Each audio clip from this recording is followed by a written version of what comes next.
Hopefully you can hear me. Hope we don't have the things we had yesterday, which were like mics were on and off all the time, weren't they? I don't know why that was. Anyway, okay. So welcome to the first Southern Area Planning Committee of the year, 2025. And it's a long time after New Year, but Happy New Year if I haven't said it to you all. So we've got some apologies tonight. We've got Councillors Bennett and Councillor Owenson. I think they're the only two we've got, and it looks as if everybody else is here. Do I have any disclosable interest, pecuniary or otherwise? No? Okay, thank you. Okay, confirmation of the minutes of the last meeting, which does seem quite a long time ago. Hopefully you've all read them. Could I ask for a proposer to confirm? Thank you, Councillor Driscoll. And a seconder. Thank you, Councillor McVeigh. Okay, so Chair's announcements. I've got one announcement really, apart from introducing the officers, which is that we were due to have two applications tonight, one of which has been withdrawn. That was M/24/01008 HP, and that's been withdrawn because of an administration issue, but it will be coming to the next committee, I understand. So we only have the one, which is the confirmation of a tree preservation order tonight.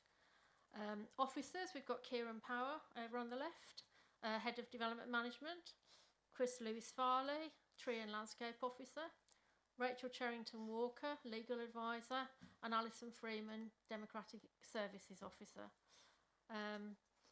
I don't have an update sheet, so I will move swiftly on to actually item 6, which is confirmation of TPO 721.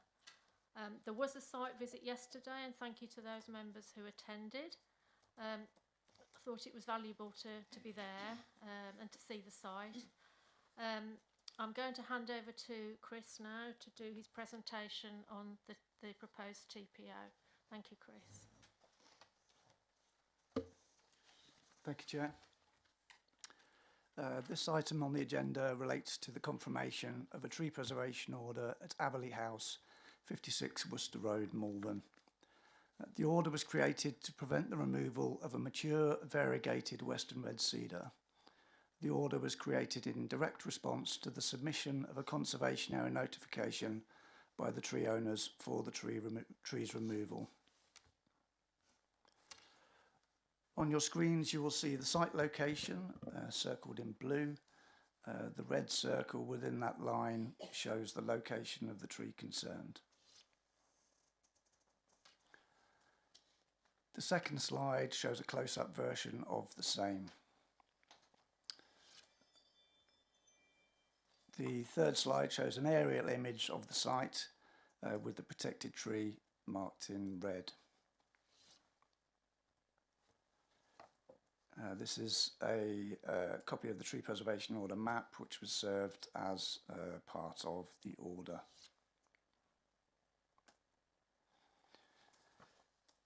The tree is a prominent feature of central Malvern, as you will see from the slides that follow.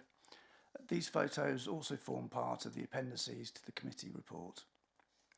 The tree is part of the Malvern skyline, such views being a strong characteristic of particularly Great Malvern, part of the town's Victorian legacy. Tree and property are within the Great Malvern Conservation Area. The value of trees in designated conservation areas is recognised in law, Town and Country Planning Act 1990. Trees are valued for the contribution they can make to the character of conservation areas. In the Council's own 2008 Great Malvern Conservation Area appraisal document, trees are mentioned at least 54 times. This appraisal relates to this specific geographic area, not just conservation areas in general. The document states, "The landscaping, trees and green open space are defining characteristics of this area and are visible throughout. When Malvern is viewed from the Malvern Hills, one of the most imposing features are the trees interspersed with the built landscape. This is particularly evident when walking around the conservation area, as trees are visible either as a boundary treatment on land to the front of properties set back from the road, or in some cases glimpses of trees as seen through to rear gardens and between properties.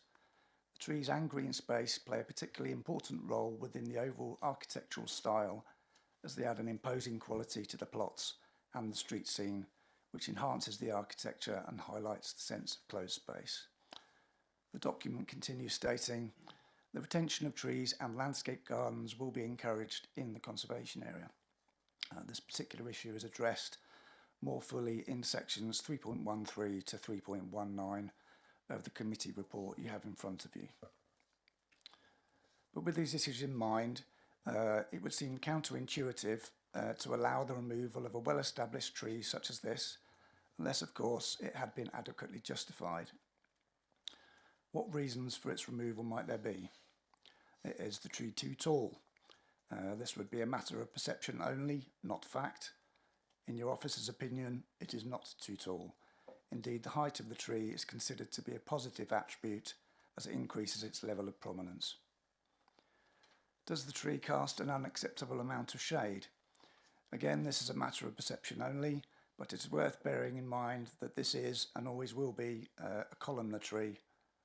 The matter of shade is addressed in the committee report in detail in sections 3.35 to 3.40 and will be further addressed in this presentation.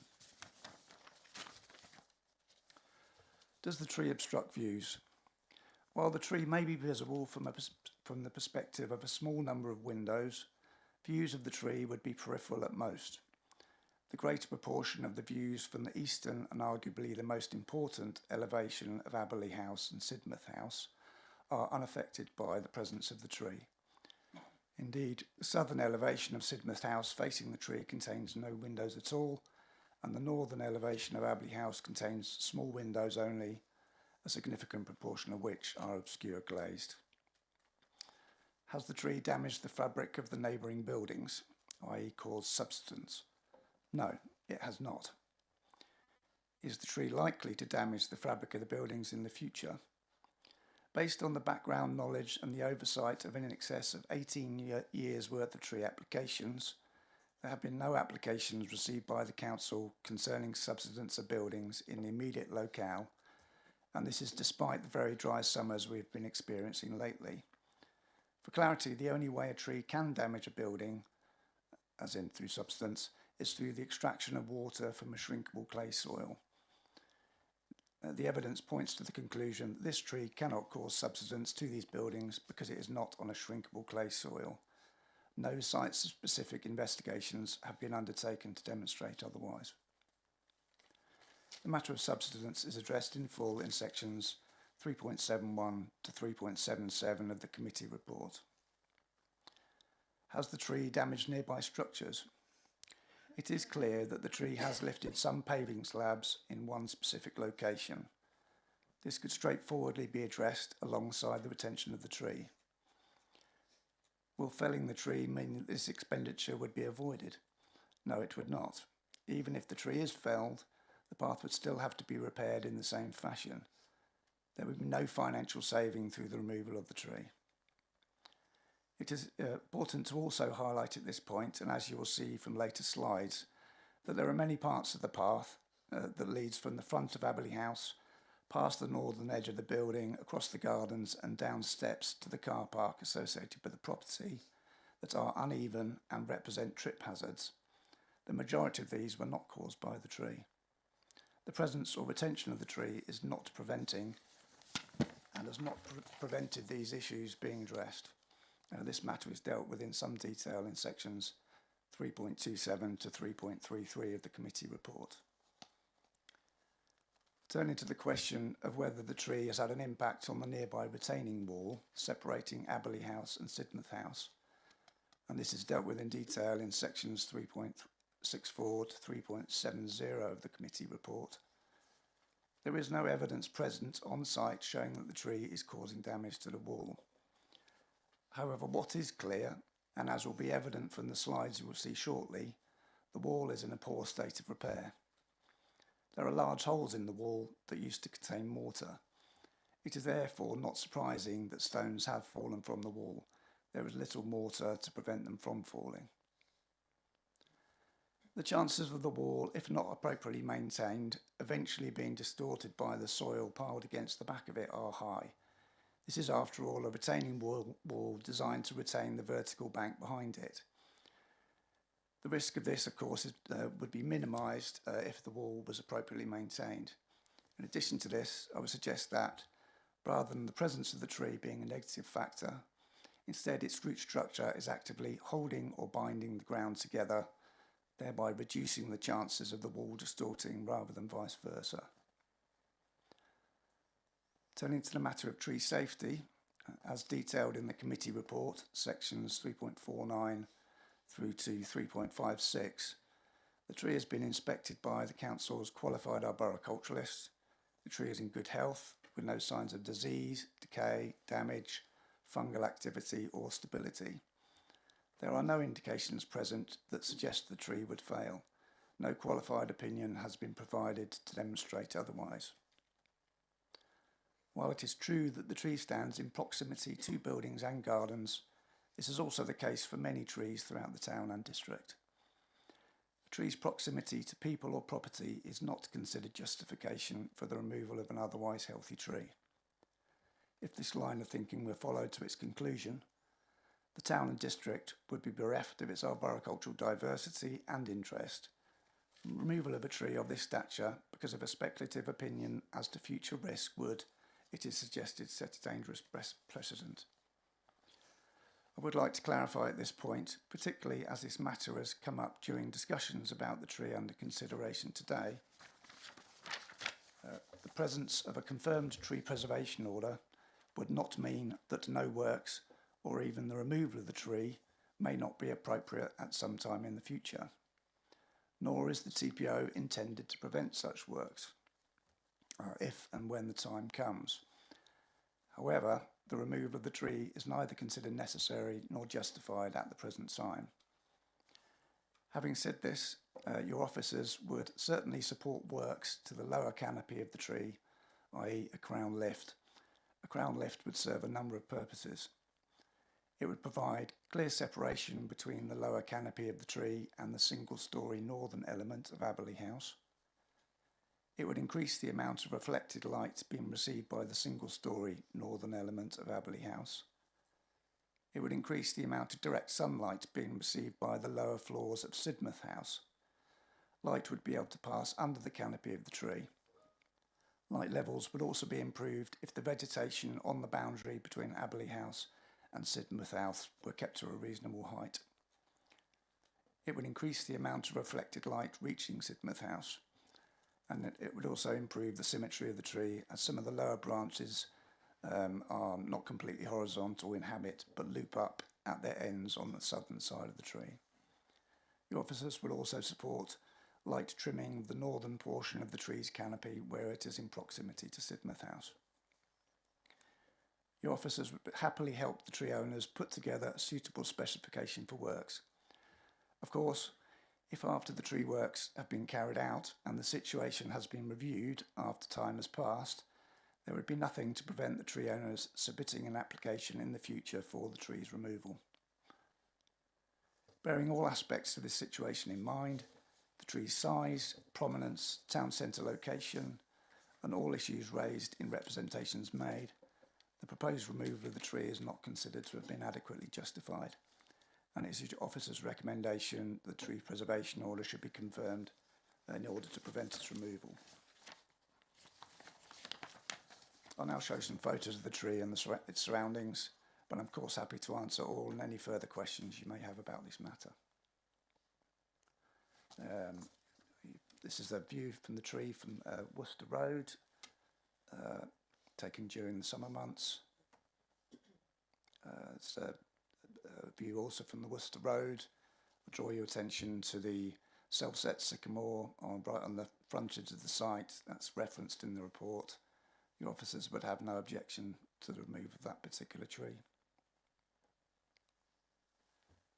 This is a view of the tree showing its close proximity to Sidmouth House. Aberley House is on the right hand side.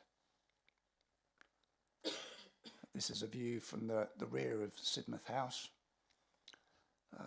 again showing the proximity of the tree to the building, and you can see from the shade on the front, on the rear elevation of the building there, that the tree is starting to cast shade on the back of the building, The photo was taken sort of roughly 9:30 a couple of weeks ago.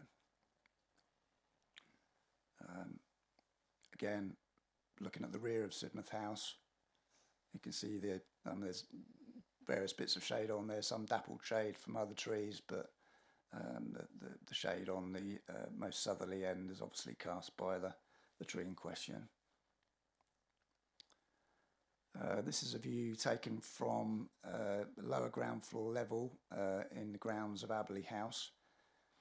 This is to show the proximity, or the current proximity, of the lower canopy of the tree to the single story element of Aberley House. And as I already explained in my presentation, we would be happy for the tree to be crown lifted, which would basically, if we said to a height of like 2 metres above roof ridge height, that's obviously going to make quite a difference to the building. This is a view taken from underneath the canopy of the tree to illustrate the same. If I could draw your attention to the right hand side of the image, that side of the building receives no sun. That's not to do with the tree, that's just to do with the orientation of the yard there to the rising and setting sun. As you can see on the left hand side of the photo there, that's the eastern side of the building, again taken about 9:30 in the morning. So you can see that's in full sun.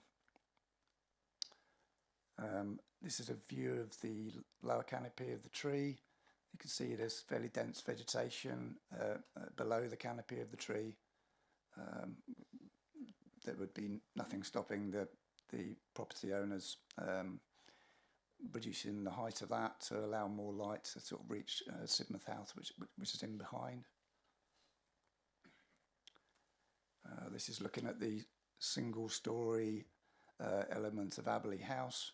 The main body of the house you can see is on the left hand side of the picture, again taken in the winter about 9:30, and see the property is in full sun. This is a view taken from down the garden, the bottom of the garden of Aberley House. You can see the tree doesn't obstruct views from the perspective of Aberley House.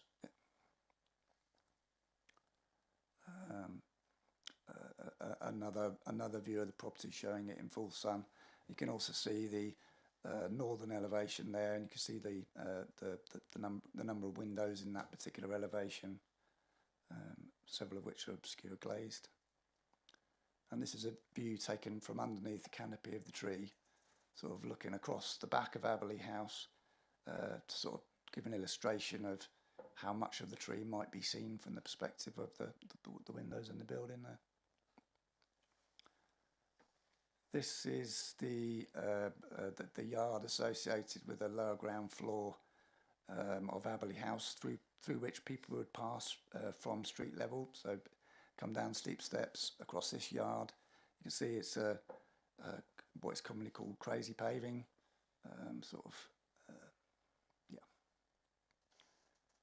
this is a view showing the uneven nature of the path surface, none of which is attributable to the tree. View of the same looking back towards the Worcester Road there. This is a view of the steps which lead down to the car parking area. This is the only access they have down to the car parking area.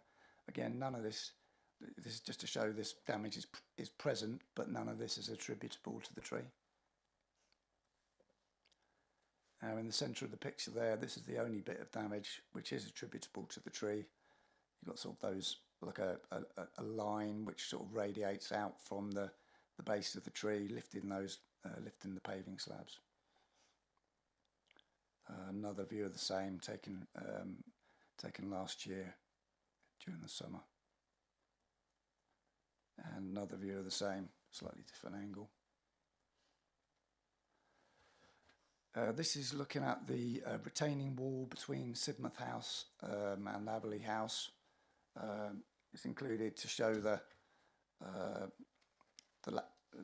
lack of maintenance that the wall has received. You can see lots of holes in it, sort of not the lack of mortar in many of the joints.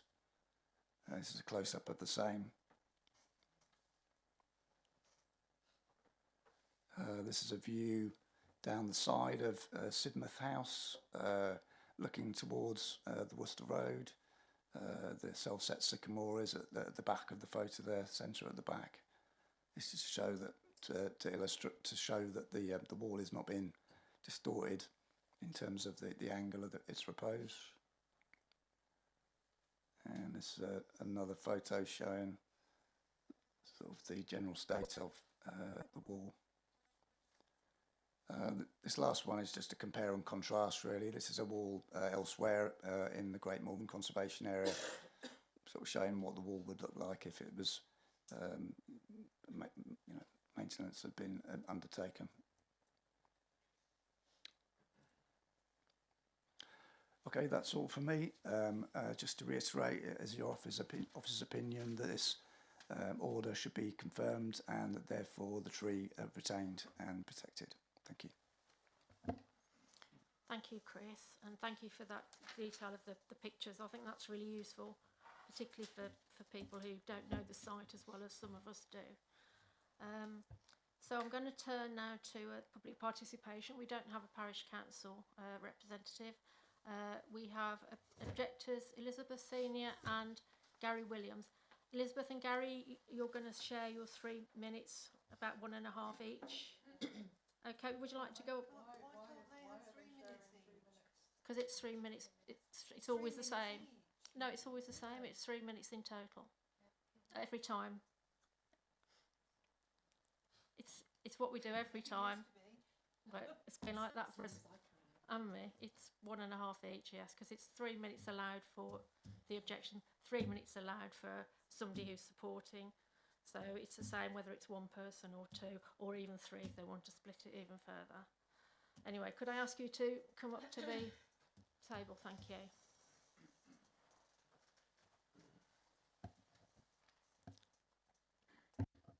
Our engineer will, if required, defend his report, and he will not gain from any subsequent work as he's purely an engineering specialist. The tree doesn't really have amenity value. The majority of residents wrote about its negative impact, and although it is visible from the top road, it's only visible on a short stretch of pavement, beautifully photographed, but it's a short stretch of pavement. And to the average observer, it looks just like a common leylandii. But as a non-native, it has no value to wildlife. It's a thief of resources such as light, water and space, and its impact on native species is negative. Health and safety. The broken arm proves the danger of root damage to an uneven paths. You will have seen from the photographs here, there's natural stone, crazy paving slabs, sets and poured concrete. This is due to frequent repairs and evidence of different materials having been used at different times when those repairs have been done. And having seen under those pavings, I can assure you that the roots are issues in more areas than was stated. You should also have noticed that there are more substantive repairs being made to the courtyard. Repairs that have stalled as shallow and surface roots means we need to remove the roots. There's no space to repave over them. As the tree officer states, this tree is still growing. In fact, it could more than double in size, while this would result in constant and costly battle to keep fixing the reoccurring damage. And why risk 12 households and visitors' safety? The Wildlife Trust in 2022 stated that these non-native trees are the main drivers of biodiversity loss. It's a real green issue. Removal would allow the native tree, the holly that's just to the front of the tree, and the yew that you could see with the bushy bit underneath to grow, and this would actually add value to local fauna and be more in keeping with the house's Georgian heritage. Excuse me, Elizabeth, you've had your 1.5, so if you just finish your last sentence, thank you. Well, current owners wish to restore the house and gardens to its Georgian past, and this tree is 120 years old, so not Georgian. Thank you. Gary, would you like to step up now to the table? Thank you. Thank you.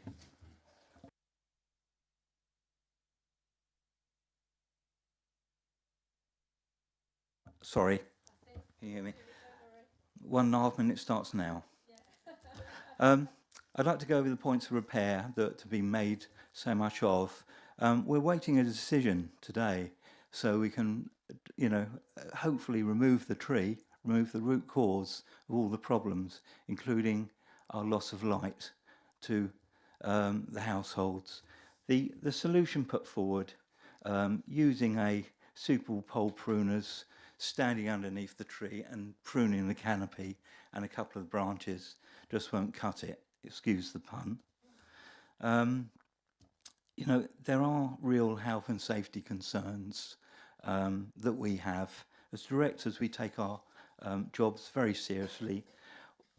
All 16 households are agreed with this action. There's areas in the report that I didn't agree with.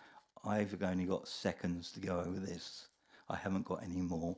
The advantage has been to the council officers who have spent weeks compiling the report and the presentation, and we can't properly answer it in just a few seconds. Now, the report did minimise the bulge in the wall. Very good photograph again. I measured it being 3 foot 5 inches from the boundary wall to the corner of Sidmouth House. The risk is to, crushing, injury, serious injury it may be. And there's also the damage to the historic building.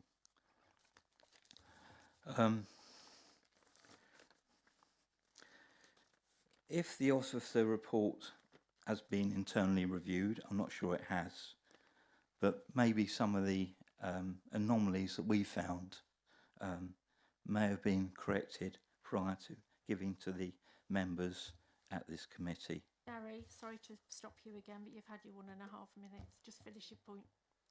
Thank you. It's very difficult to sum it up in just a very short time. I don't feel we've been given enough time. So if you could record that, please, I'd be grateful.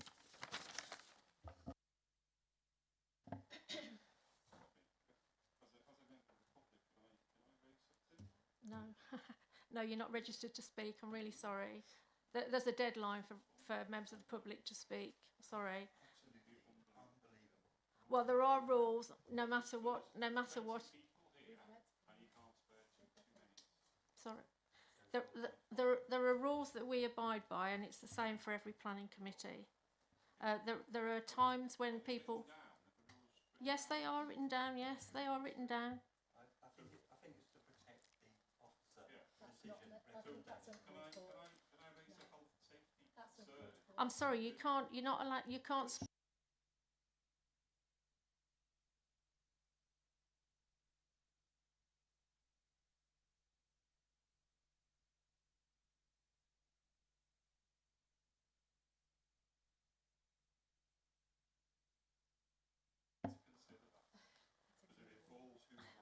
We've got the report, and we've looked at all the comments that came in, which came in as part of the process.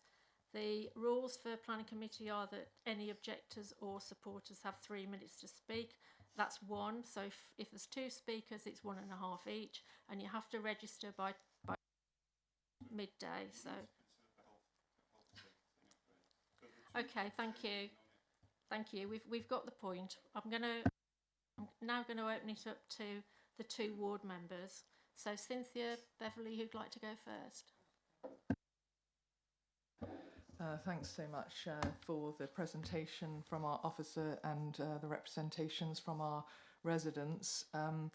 I just wanted to make my first point is it's disappointing that the score sheet on which the tree was scored to merit a TPO was not shared with the committee. It is an interesting, as usual, bit of analysis and would warrant, I think, members looking at it. Obviously one is conscious here that we're going to have a general discussion. I've genuinely sought to consider this tree without any predetermination of my view.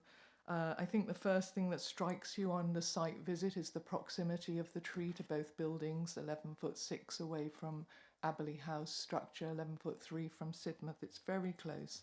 And when we were there yesterday viewing the site, the shade of the tree was actually covering the entire rear of Sidmouth House, and one is very conscious of light impairment and the impact of that light impairment on the use and enjoyment and the reasonable expectation of light to enjoy a property in a reasonable manner that those residents have. So that was something that struck me straight away. The report says the tree is older than the properties, but as was pointed out by our residents, Aberley House is Georgian. The tree, you say, as our officer, is 120 years old. Aberley House was built in the 1840s, so it's obviously older than... Oh, I stand corrected, 1820s. The foundations, I thought the structural engineer's report was interesting because he makes a couple of points of interest. One is that to plant a tree of this variety, it's recommended by the NHBC that it be 20 metres away from the properties. He also makes the point that the foundations of these properties would be rather shallow, and that there is therefore there's some risk to from the tree roots to the proximity through the proximity of the tree, which can cause damage, and this is evident, he notes, in the boundary wall. So I thought that that was a relevant point for our consideration as a committee. I think the views, it states in the report, are peripheral from inside of the views of the tree are peripheral from inside, but I think page 95 shows the contrary with the red lining around the window. Page 105 of the report shows the close proximity of the tree and the possibility for physical damage. And I think also one of the residents highlights in her report the lopsided nature with which the tree has grown over the years because of the proximity of Sidmouth House and the expansion of the foliage and branches over towards Aberley, and the root structure being confined because of the retaining wall. I think there's some legitimate concerns about the stability of the tree and the impact of the way it's grown on the structures, both Sidmouth and Aberley. I think in terms of the amenity value of the tree, I did walk and drive along Worcester Road and go along Back Lane just to see, how much you can see it. You can see it quite well at the moment from Back Lane when you look up, but obviously when the foliage is there, I imagine you get a sort of glimpse of it through the foliage in the summer and spring months. I have to say, from Worcester Road, the amenity value is quite limited. You don't see it coming down Worcester Road from the town centre because Aberley House is in the way, and you do see it when you see sort of a few metres of it as you approach the houses. So I'd say its amenity value is more limited than I believe has been stated in this report. The residents highlight that there's a yew and a holly tree underneath the boughs, the branches of the western red cedar, and their preference would be to see these native species given a bit of space to grow and expand and offer more biodiversity and wildlife advantages. And so I feel that there's something in that argument to be considered too. I also felt the argument that the tree isn't growing that much now because it's a bit mature. When I looked at the structural engineer's report, he said he reckons the tree is 12 to 15 metres in height. It can grow to 20 metres, so that's another 40% of height left. And I felt that was kind of a bit intimidating if you were, a resident looking at that potential growth to come. So I think it's striking all 16 households are opposed to the recommendation for the TPO, and I'll be very interested to hear the comments of our fellow members, and no doubt my fellow Councillor Palmer will wish to say a few words too. Thank you.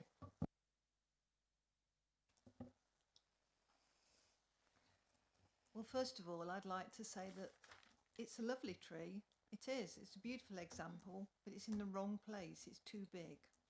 Now, our officer took some beautiful shots of Aberley House, But we're not talking about Aberley House here.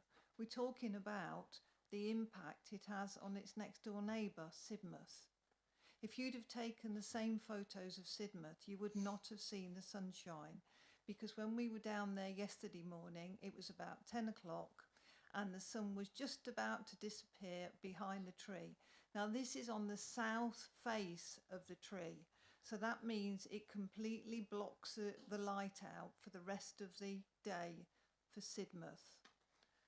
One gentleman in there complained that he's already getting damp patches because the mortar on the outside of the house needs to breathe, and it can't with this tree in the way.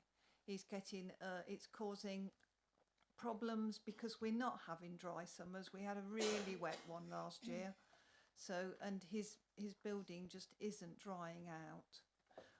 I do believe that what the structural engineer said is true about it. It should be in a parkland, and it shouldn't be 3.5 metres from both buildings. It's just too big and in the wrong place. It shields not little windows, but 4 stories, 2 of which are lounge windows. And you'd have to have the light on all day if you lived on the ground floor, because you'd never get any natural light in there. It's just ridiculous to save such a tree, quite honestly, and lifting the crown would only alleviate it for a little while. Also, the wall, yes, it's not been kept in the best, but you can see it's bulging, and there's no doubt about that. So why don't we let the holly and the yew grow up and get rid of this tree that is much too big? Thank you. Thank you, Beverly and Cynthia. Chris, would you like to answer any of those points at this point, please? You don't have to. I think the report and the presentation speaks for itself. But just for clarity, the report doesn't say that the tree is older than the houses. It says it's 120 years old, and it recognises the fact that the houses are Georgian. So it's just a small correction of fact there. Anyway, okay, thank you. I'm going to open it up now to other members. So, who would like to ask some questions or for some clarification? Nobody? Neville? Interestingly, I note in the officer's report,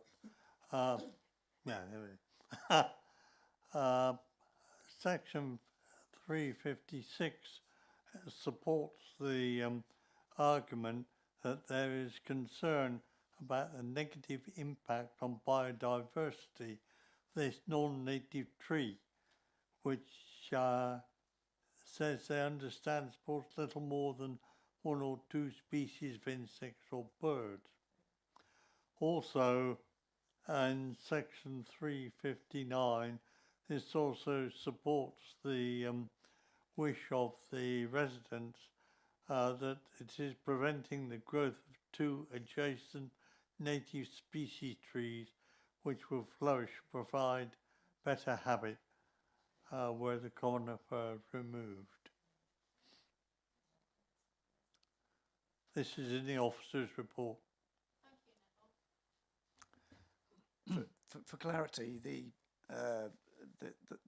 words in italics are those taken from representations of members of the public. They're not the opinions of your officers. That is not clear from the report. Okay. My apologies if that wasn't made clear. Oh, I was going to say, so now we've cleared that up, but that's a bit of a pun, isn't it? Councillor Gallagher, you wanted to speak. Yeah. I'm sorry I wasn't able to come to the site visit for otherwise engaged. But I've read through the report. It does add the responses from the residents as to why they think it should be tackled or it should be removed, I think is really. And I think from the photographs, I I can see there's a problem for Sidmouth House. And the lighting, you can see the lighting on that. And this idea of the design was for a breathing house, and if the proximity of a tree to that may impact how the house itself responds to the environment it's now sitting in. So I guess it was never meant to be that a tree that height next to the house. So there is an issue there. In terms of the tree, I wonder if Chris could say how high could you lift the crown, and what impact would that have on the light coming on to Sidmouth House? And the other thing is, given the comments about the roots being a problem, can you, what would happen if you were able to root trim it? Would that how much root trimming would you be able to carry out if you were to do that? Thank you. Thank you, Chris.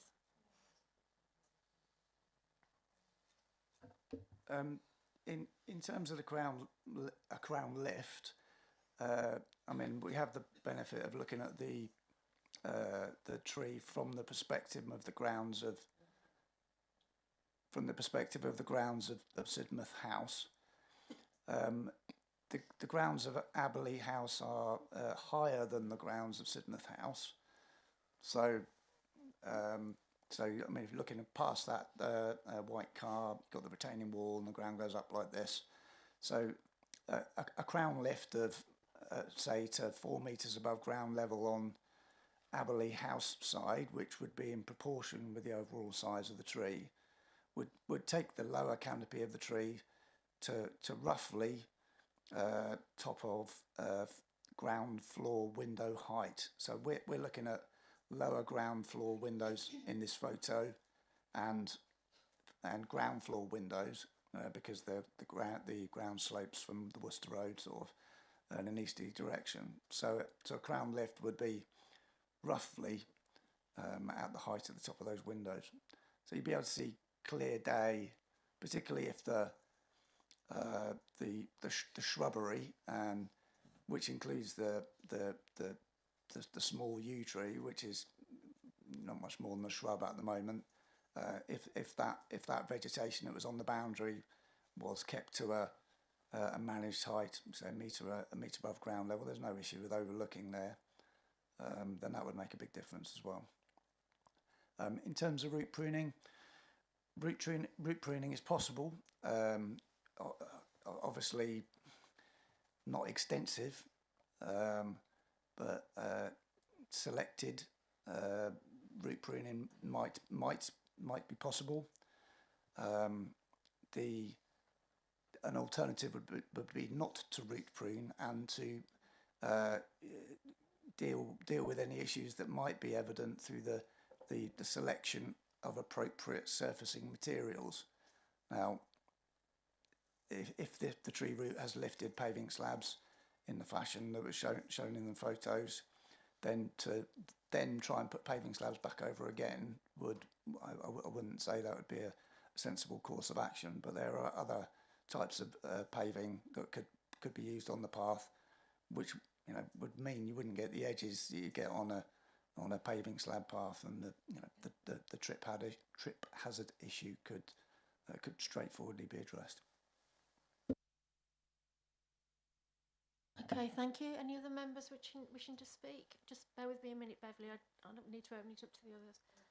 Councillor McVeigh, you can come back in a minute. Yeah, I just wanted to put the members of the public that are here tonight, their minds at rest, to say that we did receive all of the handwritten letters, the emails, the photographs that were submitted well in advance of this meeting. So we've had time to really properly read and understand your perspectives, as well as have the officer's report.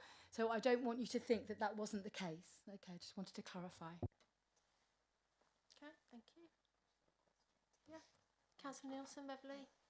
Sorry, yeah, thanks so much, Chair. My question actually was if you could possibly indicate, maybe with a finger or other, indicator, where the crown lifting would sort of go to on that picture, and what that would mean for the residents, should that be considered a practical option? Sure. Can you see the mouse on the screen? No. Is this one? Yeah, so it's the top of there, I think we were talking about. Is that right?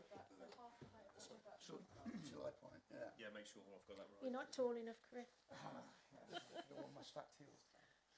But this is the lower ground floor. This is the ground floor. So it'd be somewhere in the region of the level with the top of that window. Can I ask us that? So what does that mean? It's sort of like a pom-pom with a long, a lollipop or something? Is that what it What it would mean, a crown lift is, I don't know how best to describe it. Okay, if this is a whole tree and the canopy of the tree is hanging down like this, then if you undertake a crown lift, then you end up with a crown which is X meters above ground level. So you'd have like clean stem and then no foliage below a specified height. I mean, if trees are grown in the wild, then they would be branched to ground level unless they were grazed. Grazing animals do natural crown lifting, if you like, which is why when people draw pictures of trees, you have a stick and a green blob on the top. I mean, the canopy of this tree is not quite going to ground level, but you'd get less of a green blob, so to speak, and more of the brown stick. Forgive me if I'm speaking in overly simplistic terms. But Cynthia. Can I ask then, as all the branches bend down, you'd have to take the crown lift a lot higher to get the branches away from that window, wouldn't you? With this particular tree, there's a mixture of horizontal branching and also branching which comes out horizontally, loops down and then loops up. As explained in the report, the crown lift would not only graze the canopy of the tree this way, but because some of the branches loop down and then loop up on the southern side of the tree, it would narrow the tree's canopy. So in effect, it would sort of, as well as raising the canopy like this, it would bring the canopy of the tree further away from on the Aberley House side. I mean, there's no denying the fact that the tree is close to Sidmouth House, and I believe it has been, the canopy of the tree has been trimmed back in the past, although I don't have any records of that happening recently, as in applications. It's possible works may have happened without application, but let's not go down that route. But your officers would be perfectly happy for the canopy of the tree to be periodically also sort of kept a reasonable distance away from Sidmouth House. I mean, obviously you couldn't go too far. Well, if it was trimmed back a bit, that would be fine. If it goes back too far, then it would leave the tree looking in a sorry state. So there's a balance to be struck, I would suggest. Any other members? Malcolm? Oh, thank you, Chair. I'd just like to say that it is a very fine tree and it has some growth yet to go, but over a very long period of time. In terms of shading of the back of the house, I find myself thinking that, as with our house in the Wells, there's a certain time of day when the sun has moved around and you no longer get a light on that face anyway. So I think that the shading of Sidmouth House is not considerable. It would only be during the morning hours up to midday. I didn't interrupt you, No, Councillor. And so I personally would favour the lifting of the crown and trimming on the side nearest to Sidmouth House. I think it is an asset worth keeping, as are so many of our trees. It's easy to think, oh well, they're in the way. They're just a nuisance. But let's face it, nature is on the run in this century, and we have to do what we can to. Excuse me. Excuse me. Excuse me. I'm not going to have interruptions. I'm sorry. I've pretty much said what I wanted to say, and it's obvious from the interruptions that any support for the tree is not wanted here. Thanks very much. Councillor Nielsen, you wanted to ask another question. Thank you very much. Yes, I did. And just to say, I don't think it is correct actually about the light being just in the morning, the light impairment at Sidmouth. And if you look at page 115 and 116 of the report, and you see the email from Mr. Ioannidis, he says that the large tree in proximity blocks the sun from after 11:30 at best in the summer to completely, i.e. no light, natural light coming in, all shadow in the winter. And his picture on page 116 shows a complete obscuration of his window view by the tree. So I do feel that correction is important. I think in terms of just considering the canopy and the crown lift, I just wanted to ask our officer, if we were to go that route, do you have any concerns about the impact of that on the stability of the tree, given the issue around the roots sort of being obviously primarily off to the Aberley House side and blocked by the wall on the Sidmouth House side? I think it's important to recognise that this is a tree which has stood in this location for 120 years, in amongst the structures that it grows amongst. So, the two buildings and the retaining wall. If the tree was lacking roots in one particular direction, then the tree would have long been on the deck. I have no concerns about the stability of this tree because of its proximity to the retaining wall. And tree roots won't just stop at the retaining wall. They'd be growing further down into the ground. They're making use of the ground below Sidmouth House in order to provide it with the stability that it requires.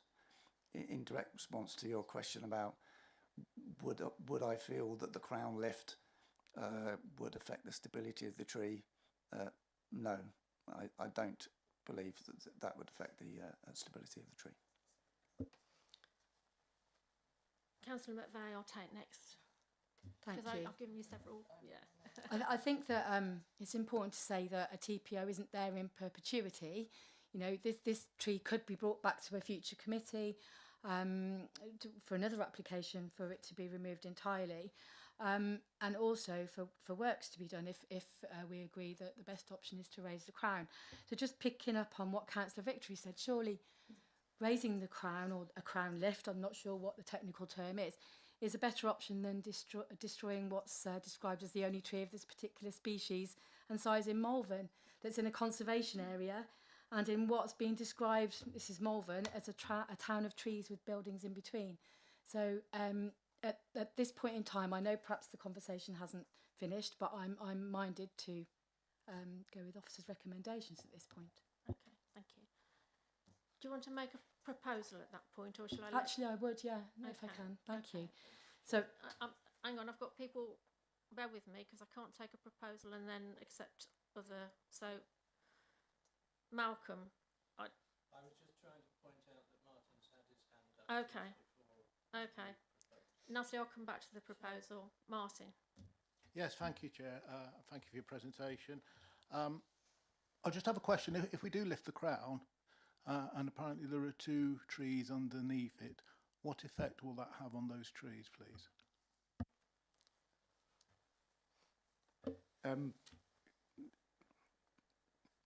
The trees are very small, very young. I mean, the fact that the yew tree is directly under the canopy of the tree, as I say, I don't know if if it's 2 metres tall, I'd be surprised. In terms of allowing another evergreen tree to prosper underneath the canopy of the tree, I mean, to my mind, the point of the crown lift would be to improve light levels to the properties, well, both in terms of reflected light to the single-storey element of Aberley House and the lower floors of Sidmouth House. So to allow something to then grow up would seem counterintuitive to me.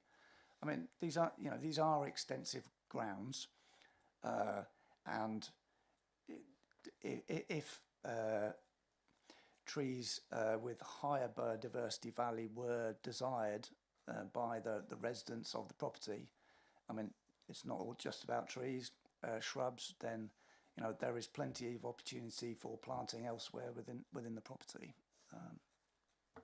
Okay, thank you. Can I just come back with a supplementary question, please, Chair? I'll allow you a question, then I'm going to wind it up once I've allowed Beverly to come back, because Okay. obviously Beverly's been waiting as well, and then I'll go to Natalie then. Thank you. Martin. So my other question is, if the tree is actually removed, how high potentially could the other two trees actually grow to? What height can they grow to? They wouldn't be of a similar magnitude to this Western red cedar. If allowed unchecked, ivy could grow to, I don't know, 6 metres, something like that. Yew trees, similar in magnitude, similar spread. Obviously, ivy, holly. Obviously, holly and yew are also evergreen trees, albeit native trees. Not necessarily the same magnitude effect, but potentially negative effects in terms of sort of the light, shade cast. Okay, thank you. Beverly, I'll allow you one more comeback, because I think I've given you Thanks, about 4 you goes have. now. No, it's been very useful, thank you. I just wanted to ask our officer regarding page 105 and the structural engineer Paul Smith and the comments he makes where he talks about the buildings, both buildings, grade 2 buildings, having relatively shallow foundations and subsequently being susceptible to seasonal movement, particularly in clay subsoils as experienced in this instance, which can be seen in the geological data appended to the report.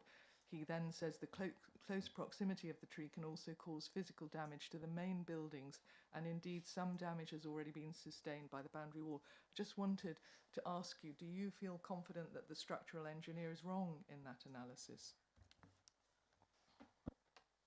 Yes. As explained in my presentation, I've had oversight of 18 years worth of applications, conservation notifications, TPO applications, specifically in this district, in this area. And if anybody had an issue in terms of subsidence damage, then it would have come across my desk. So the fact that none have in this specific area suggests that none will have. And also to pick up on the point, I have been in dialogue with the engineer, and it is clear that no site-specific soil analysis has taken place, and the information that he's relying on is based on geological drift mapping. Now, within a particular area, the changes in what the soil is composed of changes markedly, and so the reliance on sort of broad brushstroke drift mapping, you can't. If ever there is a case of subsidence, it has to be based on very specific data, and it's also important to point out that there has been no subsidence. So we're even if there was a possibility of it in the future, that would be a speculative possibility. It's like we should be dealing with what is there now, and at the moment, there is no structural issues of the nature suggested as a possibility in that report. Thank you. Okay. if nobody else wishes to speak, I think most people have spoken. I'll come back to Natalie. Natalie? Thank you. It's been an interesting discussion, and obviously I've read all the papers in advance from both perspectives, but I would actually like to make a recommendation that we act in accordance with officers' recommendations and confirm the tree preservation order. Thank you. Thank you. Do I have a seconder? Councillor Victory? Councillor Victory. In which case, I'll go to the vote. Rachel? Could all those in favour of confirming the TPO in accordance with the motion currently on the table, please raise your cards. 1, 2, 3, 4, 6. Okay, 6 in favour. Could all those against please raise their cards? 6.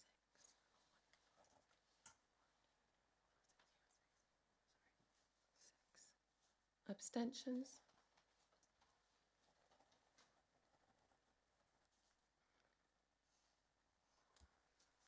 Okay, that's 6, sorry. 6 in favour, 6 against and 1 abstention. Motions. Sorry? Casting vote? Yep. Okay, well, casting vote. If Natalie wants to make the proposal again. Sorry, Just do for I have to clarity. repeat it? Well, Okay. just for clarity for That we everybody. confirm the officer's recommendations to place the TPO. Okay. Thank you.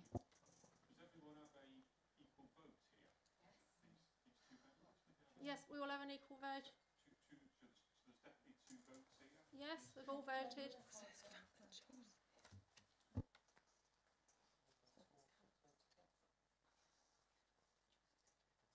Yeah, so the motion is carried to confirm the TPO. Thank you. Okay. Thank you, everybody, for a wide and varied debate. Difficult one. Thank you, Beverly. Thank you.